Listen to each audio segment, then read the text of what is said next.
Hi, my name is Julian Vegt. I'm also in the class from ACE, the advanced course from Brave China.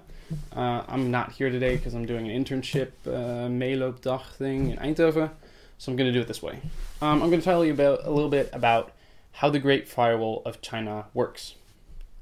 First of all, the net, so the internet, arrived in China in 1994, and at this point it was still quite open. Like, there was not any censorship on it. But then Deng Xiaoping said, when you open the window, the flies come in. And this was actually the start of the censorship on the Chinese internet. And it started with the Golden Shield project. And as of now, it's grown and grown, and all the internet providers in China are a part of it. So they have over 50,000 employees. There's a few different numbers on the net because do the people who work for the internet providers also count as firewall workers? Kind of depends. But anyways, there are a lot of people working for them. And they also have a lot of social media influencers. So we know from America, social media influencers are paid by big brands to promote their brand because they have an influence and they have a lot of following on the internet. And in China, there are social media influencers from the government, which create over 500 million pro-governmental posts every year. Here's a short video to explain how the firewall works in China. All this talk about the brand new Australian internet clean feed sounds very draconian, but if you're going to build a firewall, do it properly. Do it like China. Many countries censor the net, but China has by far the most impressive censorship program. It employs more than 30,000 internet police. They even export cyber surveillance technology to Cuba, Zimbabwe and Belarus. It's called the Great Firewall of China. And really, it's nothing like a wall at all. Think Alcatraz, a maximum security prison with multiple fences on a remote island. Firstly, all of the websites from around the world are funneled through just 9 national gateways. Past that and you get fence number 1, IP blocking. Now this one's all about controlling what people upload. So every computer has a unique address. It's called an IP address. In China, every one of them is monitored. Now, if they detect something they don't like, everything from that particular computer is blocked. Then, when it comes to controlling what people download, there is fence number 2, keyword filtering. So that little address bar at the top of your browser, whole internet pages, search engines, the government can scan what you type in there looking for keywords. So if you were to type in, say, Tibet or Tiananmen or Asian pussy, you'd probably get this. And it is a long list of subjects that'll get you this reaction. You think about these guys? Yep, that'll get it. Definitely don't look him up. Don't even bother to access sites like BBC Chinese or Wikipedia or... You're kidding, right? But the most powerful brick in the Great Firewall isn't a piece of technology at all. Over the years, the Chinese have instituted a formidable culture of self-censorship. If you own a website hosting company, for example, you're held responsible for its content. So every provider hires staff, dubbed Big Mamas, to find offending content on their sites and harmonise it. Blocked. But it's not just local companies that filter the net in China. For years, Google voluntarily filtered search results. In fact, searches for banned religious sect the Falun Gong would only lead you to condemning articles. Although Google have threatened to stop filtering results, Yahoo still do, and much more. In 2001, Yahoo passed on the user details and emails of a Chinese journalist, Wang Xiaoning, to the authorities. He's in jail now, sentenced for 10 years. But as strong and powerful as the Great Firewall is, it's not insurmountable. Every day, people scale the wall using illegal software. However, the greatest sign of protest against internet censorship is, believe it or not, this guy, the grass mud horse. Sounds fairly innocuous. In fact, it's also pretty harmless when you write it down in Mandarin. But when you pronounce it, as they do in this very cute YouTube video, it translates to "F your mother's c**t," a subtlety that skipped the Chinese censors. And now, the grass mud horse has been adopted as a symbol of rebellion amongst Chinese net users, inspiring hundreds of videos and websites. So there you go, the largest, most innovative digital shield in the globe, and the foul-mouthed animal that jumped it.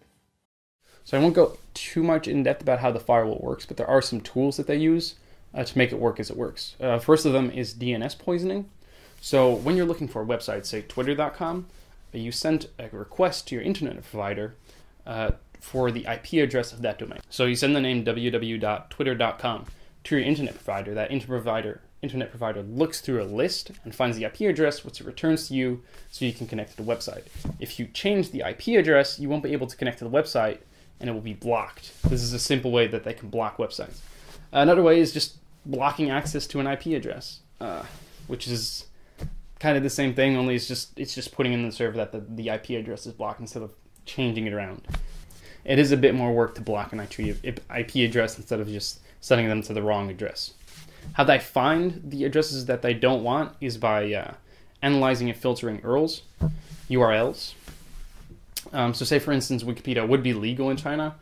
Wikipedia.com is legal, but Wikipedia.com/Chinaman Square would be blocked because it has a keyword that's not allowed by their list of banned keywords, which is huge, almost limitless. They can also use this list to inspect packets. Packets are packets of information that you get back from Google or Bing or Yahoo when you request and search of a keyword. So you send in a keyword, they'll create a packet of 50,000 results or something and send you the first page. And that packet can be filtered and crawled to see if there's any denied keywords in those pages. The way that people use to jump the firewall is by using a VPN, a virtual personal network. And recently China has also started banning these. Okay, so how a VPN works is, if we have your personal computer and we have your website, you will ask for the information for that website, so you'll go to the website, and when the website tries to send its information back, it will be blocked by the firewall because it's seen that the keyword is on the blacklist. Now, if you use a VPN, the same happens. You go to the VPN, you request information. The VPN gathers that information from the website sends the information to the VPN, and then when it sends the information back, the firewall only registers that you're having contact with a VPN, which won't have blacklisted keywords in it. So say the VPN is in America, you're just visiting an American website is what the firewall would think, and it will transfer on the information. So by using a VPN, you could use websites like Facebook, Twitter, Instagram, and the Wikipedia page about Tiananmen Square. Tiananmen. Yeah, okay. But now, big companies like Apple and Samsung are actually banning VPNs from their app stores. And Apple just got rid of 600 of them.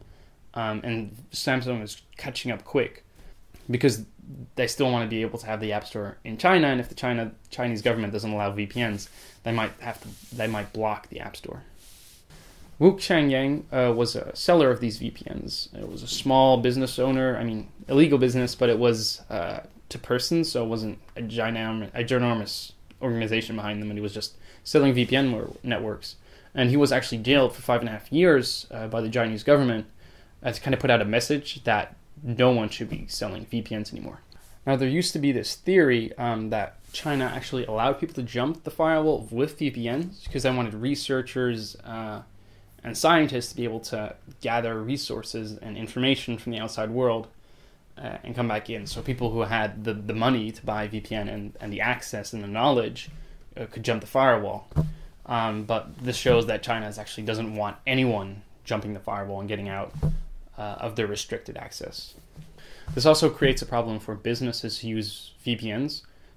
Businesses can use VPNs to host their own network and, for example, host files on which everyone in the business can access. If all VPNs are outlawed, businesses would have to jump over to government-issued VPNs, which would let the government have access to their files and also let them restrict what happens in that business.